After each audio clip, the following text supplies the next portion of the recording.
இந்த ஃபினான்சியரும் அலக்கழிச்சிட்டே இருக்காங்க, முத்து மீனாவை பார்க்க விடாமலும் பண்ணிக்கிட்டே இருக்காங்க. ஏன்னா அவங்களுக்கு நேரத்தை வந்துட்டு கடத்திக்கிட்டே இருக்காங்க. ஏன்னா கோர்ட்டும் வந்துட்டு 2 days லீவ் ஆகிடும், இதில் வந்துட்டு ஸ்டே ஆர்டரும் வாங்க முடியாதுன்ற ஒரு சூழ்நிலை வரவும் செய்யும் இங்கே முத்துவுக்கும் மீனாவுக்கும். அதுபோக நோட்டீஸ் அனுப்பின உடனே வீட்டை வந்துட்டு ஜப்தி பண்ணவும் முடியாது. இது கிடைப்பட்ட நேரத்தில் அவங்க வந்துட்டு ப்ரெஷர் கொடுத்துக்கிட்டே இருக்கணும். அவங்க ப்ரெஷர் கொடுக்க அவங்க பணத்தை வந்துட்டு அரேஞ்ச் பண்ணுறதுக்கு கஷ்டப்படணும். இந்த மாதிரியான ஒரு சூழ்நிலைக்குள்ளே தள்ளணுன்றதுக்காக தான் இங்கே இந்த ஃபினான்சியர் சிந்தாமணி 2 பேரும் சேர்ந்து திட்டம் போட்டிருக்காங்க. ஆனால் நோட்டீஸ் அனுப்பின உடனேயே யாராலையுமே அந்த வீட்டை உடனே ஜப்தி பண்ண முடியாது. இதுதான் உண்மையும் கூட.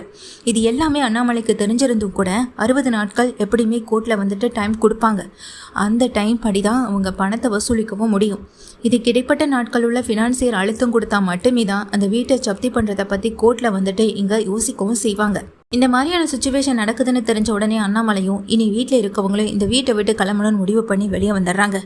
இப்போ எங்கப்பா போக போகிறோன்னு சொல்லிட்டு வருத்தப்பட்ட நிற்க, அப்பா பாட்டி வீட்டுக்கு, அம்மாவுக்கெல்லாம் இந்த விஷயம் தெரிஞ்சா மனசளவில் ரொம்ப கஷ்டப்பட்டு போயிடுவாங்க, வயசானவங்கடா ரொம்ப தாங்க மாட்டாங்கன்னு சொல்லி இங்கே அண்ணாமலை அழுக, பேசாமல் பார்வதி வீட்டுக்கே போயிடலான்னு அங்கே விஜயா சொல்கிறாங்க. ஆமாப்பா, பார்வதி ஆண்டி வீடு தான் இப்போ சேஃபான ஒரு வீடும் கூட, நம்ம அங்கே போகலாம்ப்பா அப்படின்னு முத்து என்ன பண்ணுறாங்க, எல்லாருமே கூட்டிகிட்டு பார்வதி வீட்டுக்கு தான் போகிறாங்க. பார்வதி வீட்டுக்கு போனதும் விஷயம் தெரிஞ்சதும் பார்வதி ஓடி வந்து விஜயாவை கட்டி பிடிச்சி கண்கலங்க, நான் அப்போவே சொன்னல விஜயா, சிந்தாமணியை நம்பாதானே, நீ தான் சிந்தாமணி சொல்கிறது எல்லாத்தையும் முழுசாக நம்பினேன், எனக்கு தெரியாமல் என்கிட்ட மறைச்சி நீயே சில விஷயங்களை பண்ண ஆரம்பிச்சிட்டலன்னு பார்வதி ரொம்ப கோவப்படுறாங்க. நான் இப்படியெல்லாம் நடக்கும்னு கனவா கண்டன்னு சொல்லிட்டு விஜயா ஒரு பக்கம் அழுக, வீட்டில் எங்கள் முத்துவும் மீனாவும் ரொம்ப கவலையோட எங்கள் பார்வதியை பார்த்து, ஆண்டி, அம்மா, அப்பா இப்படி எல்லாரும் கொஞ்ச நாள் இங்கே இருக்கிறதுல உங்களுக்கு ஒன்றும் பிரச்சனை இல்லைன்னு சொல்லி கேட்க, சச்சா அதெல்லாம் எனக்கு எந்த பிரச்சனையும் இல்லைப்பா முத்து, எந்த பிரச்சனையும் இல்லை, சீக்கிரமாக அந்த வீட்டை மீட்கிறத பற்றி யோசிங்கப்பா அப்படின்னு சொல்லும்போது, அப்போ சிவனுமே அங்கே தானே கதை எழுதிட்டு இருப்பாரு, அவர் வந்துட்டு எங்கள் முத்துவை மீனாவையும் பார்த்து பேசுகிறாரு. ஏன்பா முத்து, அவங்க வக்கீல் நோட்டீஸ் அனுப்பினதா சொன்னி இந்த நோட்டீஸ் இருக்கான்னு சொல்லி கேட்க, இதோ இருக்குன்னு சொல்லிட்டு அந்த நோட்டீஸை கொடுக்குறாங்க. நோட்டீஸை வாங்கி படித்து பார்த்துட்டு இருக்க எங்கள் சிவனு முத்துவை மீனாவையும் பார்த்து சொல்கிற ஒரு விஷயம் என்னென்னா, நோட்டீஸ் அனுப்பின உடனேயே இந்த வீட்டை அவங்களால எதையுமே பண்ண முடியாதுப்பா அப்படின்னு சொல்ல, என்ன சொல்கிறீங்க சார் அப்படின்னு அங்கே சிவனை பார்த்து முத்து கேட்க, ஆமாப்பா முத்து, நோட்டீஸ் அனுப்பின உடனே யாராலும் வீட்டை ஜப்தி பண்ண முடியாது, அவங்க வந்து நமக்கு அழுத்தம் கொடுப்பாங்க, அதை தான் இப்படி நோட்டீஸ் மூலமாக காட்டவும் செய்வாங்க. 24 மணி நேரத்துக்குள்ளே 38 லட்சம்ன்றது நம்மளால் அரேஞ்ச் பண்ண முடியாதுன்னு அவருக்கு தெரியும். ஆனால் இங்கே அழுத்தம் கொடுப்பாங்க, அது மட்டும்தான் அவங்களால செய்ய முடியும். ஆனால் நோட்டீஸ் எங்கள் வக்கீல் மூலமாக இங்கே கொடுக்கப்பட்டிருந்தாலும் கூட வீட்டை உடனே ஜப்தி பண்ண முடியாதுப்பா. அட்லீஸ்ட் ஒரு சில வாரமோ இல்லை கிட்டத்தட்ட ஒரு 60 நாட்கள் கூட ஆகும். எனக்கு தெரிஞ்ச சில இடங்களில் 60 நாட்கள் தான்ப்பா ஆகும். அதுக்குள்ளே பணத்தை திரும்ப கேட்பாங்க, இன்ஸ்டால்மெண்ட்டில் கட்ட சொல்லுவாங்க, 3 இன்ஸ்டால்மெண்ட் 4 இன்ஸ்டால்மெண்ட் இப்படியெல்லாம் சொல்லுவாங்க. ஆனால் ஒரே தவணையாக கேட்குறாருன்னு சொல்கிறேன்.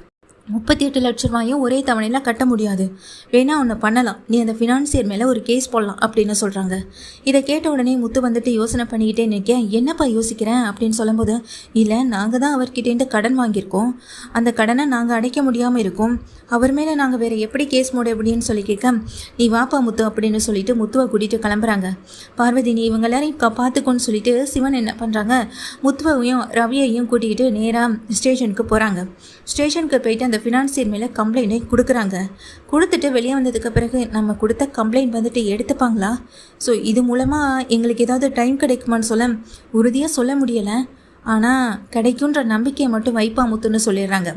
இதனால் கோர்ட்டில் அதாவது ஸ்டேஷனில் கம்ப்ளைண்ட் கொடுத்ததுனால ஃபினான்சியர் இப்போ பார்த்து தானே ஆகணும். போலீஸ் ஸ்டேஷன்லேருந்து ஃபோன் வருது இங்கே ஃபினான்சியருக்கு, உங்கள் மேலே முத்துன்ற ஒருத்தர் அவங்க ஃபேமிலியில் இருக்கவங்க கம்ப்ளைண்ட் கொடுத்துருக்காங்கன்னு சொல்ல, ஏன் மேலேயா அப்படின்னு அதிர்ச்சி ஆகுறாரு அந்த ஃபினான்சியரும்.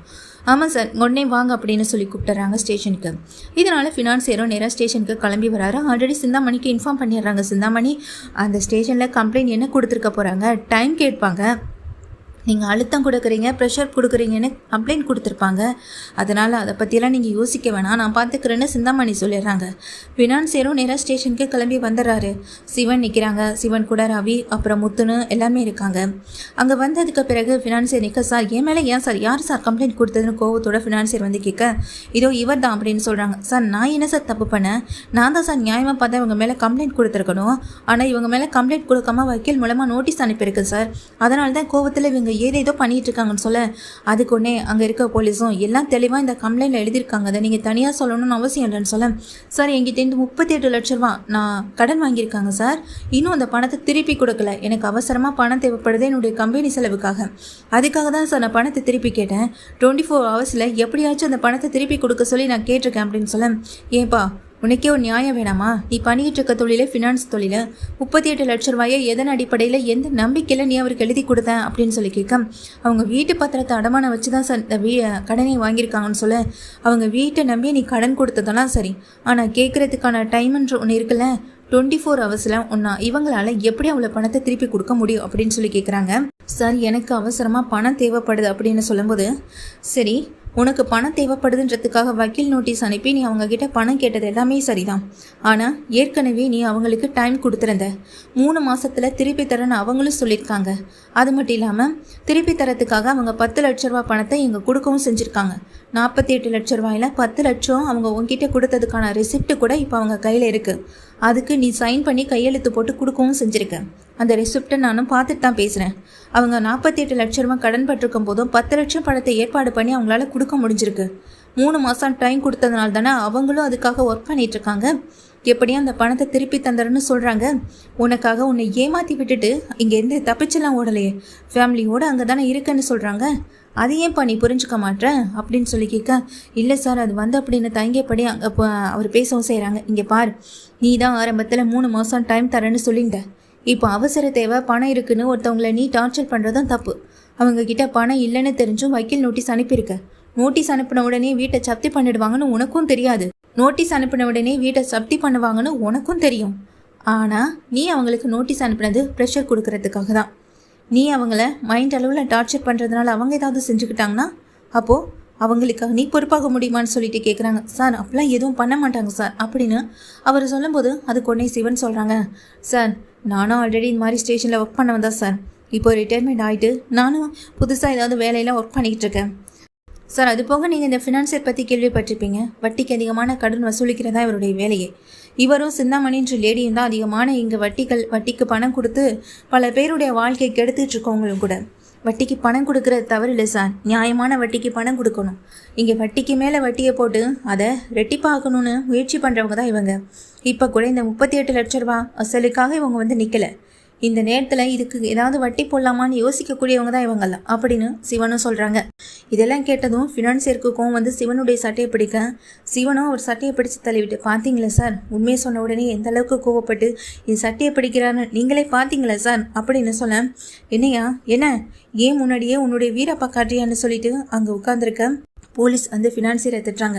இப்போது இவங்க போலீஸ் ஸ்டேஷனில் கம்ப்ளைண்ட் கொடுத்துருக்காங்க, நீ தான் இது எல்லாத்துக்கும் காரணம், அவங்க பணத்தை திருப்பி தரமாட்டேன்லாம் சொல்லலை, உங்ககிட்ட 10 லட்ச ரூபா பணத்தை கொடுத்து அதுக்கான ரெசிப்டை வாங்கியிருக்காங்க, மீதி 38 லட்ச ரூபா பணத்துக்கு 3 மாதம் டைம் கேட்டிருக்காங்க, 3 மாதத்துக்கு பிறகு அவங்களால திருப்பி கொடுக்க முடியலைன்னு ஆக்ஷன் எடுக்கிறதுல ஒரு நியாயம் இருக்குது, ஆனால் நீ உடனே நோட்டீஸ் அனுப்பி அந்த வீட்டை ஜப்தி பண்ணணும், அதை ஏலத்துக்கு விடணும்னு நினைக்கிறல்ல, அது மிகப்பெரிய தவறு அப்படின்னு அங்கே போலீஸ் ஸ்டேஷனில் அந்த ஃபினான்சியரை திட்டவும் செய்கிறாங்க.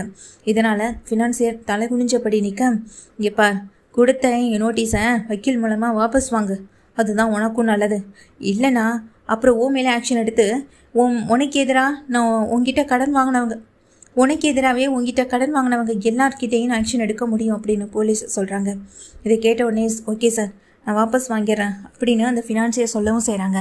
இது போக முத்து ரவின்னு 2 பேருமே சிவன் கூட்டிகிட்டு வெளியே வர, நீங்கள் இவ்வளோ பெரிய பிரச்சனையை கோர்ட்டில் ஸ்டே ஆர்டர் வாங்கி தான் இந்த பிரச்சனையை சரி பண்ணணும்னு நினச்சோன்னா நீங்கள் இது சாதாரணமாக முடிச்சிட்டிங்களேன்னு சொல்ல, அது ஒன்றும் இல்லைப்பா, சில பேருக்கு இங்கே கோர்ட்டோடைய லா தெரியாது, அது மட்டும் இல்லாமல் வீட்டை எப்போ ஜப்தி பண்ணுவாங்க எதுக்காக பண்ணுவாங்கன்னு எதுவும் தெரிஞ்சிருக்க வாய்ப்பு கிடையாது, நான் அதிலே படித்தவன் அதிலே ஊர்னவன், எனக்கு அதை பற்றின நிறைய விஷயம் தெரியும், அது மாதிரி வட்டிக்கு வாங்கி இந்த மாதிரி கடன் வசூலித்து வாழ்கிறவங்களை பற்றி நிறைய விஷயங்களை நான் தெரிஞ்சு வச்சுருக்கேன், அதனால தான் அவங்கள எப்படி லாக் பண்ணணுமோ அப்படியே லாக் பண்ணேன், முக்கியமாக உங்ககிட்ட ஒரு எவிடன்ஸ் இருந்ததுனால மட்டும்தான் 10 லட்சம் பணத்தை கொடுத்துட்டு அதை கொடுத்துட்டுன்றதுக்கான ரெசிப்டை வாங்கினீங்கள்ல, அது இருந்ததுனால தான் இப்போ உங்களை இந்த பிரச்சனையிலேருந்து காப்பாற்ற முடிஞ்சுது, இல்லைனா ஏன்னா நீங்கள் ₹1 கூட கொடுக்காம இங்கே வந்து கம்ப்ளைண்ட் கொடுக்கறதுக்கு எதுக்கு வந்தீங்கன்னு இந்த போலீஸை நம்மளே திட்டுறதுக்கும் நிறைய வாய்ப்பு இருக்குன்னு நாங்கள் சிவன் சொல்கிறாங்க.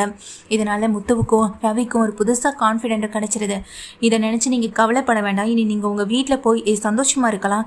ஆனால் அவன் கேட்ட அந்த பணத்தை 3 மாதத்துக்குள்ளே திருப்பி கொடுக்கறதுக்கான வழியை மட்டும் பாருங்கள் அப்படின்னு சொல்ல வெளியே வந்த ஃபினான்சியர் முறைச்சிட்டு நிற்க, என்னடா முறப்பு, இந்த சிந்தாமணி கூட சேர்ந்துக்கிட்டு தானே இந்த ஆட்டம் போடுறேன் இருக்கு. அந்த சிந்தாமணிக்கும் உனக்கும் ஒரு நாள் இருக்கு. இந்த பணத்தை நான் எப்படியும் திருப்பி கொடுத்து என் வீட்டை நான் மீட்டி எடுப்பேன் அப்படின்னு சவால் விட்டுட்டு முத்து அந்த இடத்துல இருந்து நகர்ந்து போக, அப்போ சிவன் அந்த ஃபினான்சியரை பார்த்து பேசுகிறாங்க. செஞ்ச தப்புக்கு தண்டனை கிடைக்கும். நீ தப்புக்கு மேலே தப்பு பண்ணும்போதும் தண்டனைக்கு மேலே தண்டனை கிடச்சிட்டே தான் இருக்கும். அதுதான் உன் லைஃப்பில் நடந்துகிட்டு இருக்கு அப்படின்னு சொல்லிட்டு சிவனும் அவங்க கூட கிளம்பி போக, ஃபினான்சியருக்கோ பயமும் பதட்டமும் இங்கே வரதான் செய்து இவங்க கூட இப்படிப்பட்ட ஆளுங்கள்லாம் இருக்காங்களான்னு நினச்சி அப்போ தான் அவர் கொஞ்சம் பயப்படவும் செய்கிறாரு. ஏன்னா இவரை பற்றி ஏற்கனவே இங்கே சிவனுக்கு தெரியும். சிவன் வந்துட்டு ஆல்ரெடி ஒரு ஸ்டேஷனில் நல்ல வேலை பார்த்துருப்பாரு, என்கவுண்டரில் ஸ்பெஷலிஸ்ட், இப்படின்னு ஏகப்பட்ட விஷயங்களை தெரிஞ்சு வச்சுருப்பாங்க. இனி சிந்தாமணி விஷயத்தில் நம்ம தலையிடாமல் இருக்கிறதா நமக்கும் நல்லது கூட அப்படின்னு நினச்சிட்டு சிந்தாமணி சொல்கிறத எந்த விஷயத்தையும் நம்ம செய்ய வேண்டாம் அப்படின்ற ஒரு முடிவையுமே வந்துட்டு இந்த ஃபினான்சியர் எடுக்கவும் செய்கிறாரு.